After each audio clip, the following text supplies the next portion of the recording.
নরিন আপুর রিসেপশনে কালো শাড়িতে অনেক সুন্দর লাগছিল, যা বলার বাইরে।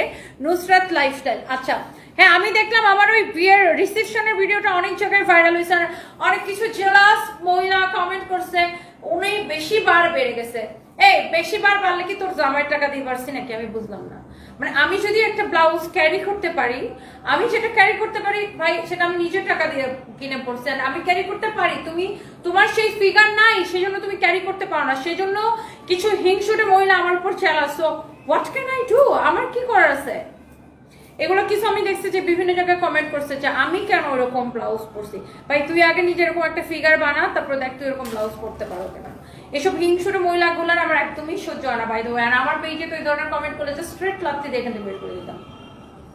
ওগুলো বিভিন্ন অন্যান্য পেজে কমেন্ট করতে পারে যে আমি কেন ওইটা পড়ছি, আমি কেন ওটা পড়ছি, আমার জামাই মারা গেছে এখন আমি এটা করতে পারবো না। ভাই আমার জামাই মারা গেছে, আমি খুবই দুঃখের মধ্যে আছি, তোমার জামাইকে আমাকে দিয়ে দাও, তাহলে আমি সব করতে পারবো, তাই না? এত যাদের আমার জন্য যাদের এত মায়া লাগে, আমার জামাই মারা গেছে আমি এটা করতে পারবো না সেটা করতে পারবো না, ভাই এত মায়া লাগলে তোমার জামাইকে আমাকে দিয়ে দাও, তাহলে আমি সব করতে পারবো, তাই না? তোমার জামাইকে আমাকে দিয়ে দাও, তাহলে আমি সব করতে পারি, right? So by the way এটা যদি কারো লাগে সে জাস্ট এটাকে নেন।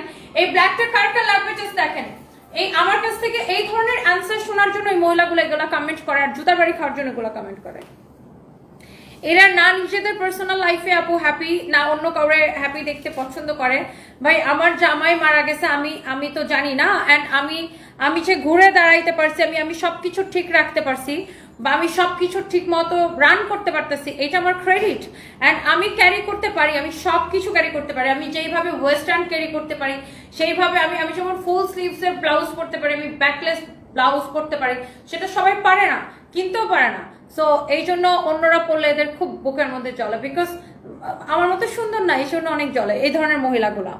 সো আমার কথা হচ্ছে আমার জামাই মারা গেছে, ভাই আমার জায়গাটা তো আমি ফেস করে আসছি, আমার স্ট্রাগলটা আমি করছি, আমি কামব্যাক করছি, আমি একটা জায়গায় দাঁড়াচ্ছি। সো তোমাদের তো জ্বলার কি আছে? বেশি জ্বললে নিজের জামাইরা আমার কাছে পাঠা দাও, দ্যাটস ইট। সহজ একটা সলিউশন। আচ্ছা বাই দ্য ওয়ে এটা হচ্ছে দেখেন আপনার অনেক জোস একটা colour, and this is your beautiful burgundy colour. আপনারা জানেন বার্গেন্ডি কালার খুবই সুন্দর। এইটার জাস্ট ব্ল্যাক কালারটা আমি দেখাইছি অনেক ঠিক বলছো, দে আর জেলাস, একদম অনেক জেলাস আপু, অনেক জেলাস। বিকজ ভাই আমার মতো বড় ফিগারটা বানা 68 কেজি থেকে 50 কেজিতে আসছি, আর শুধু ফিগার বানালে জানেই না যে কোন কালারের সাথে কি পড়তে হয়, কোথায় কি পড়তে হয়, কিভাবে কি ক্যারি করতে হয়, সেটা তো আগে ক্যারি করতে তো জানতে হবে।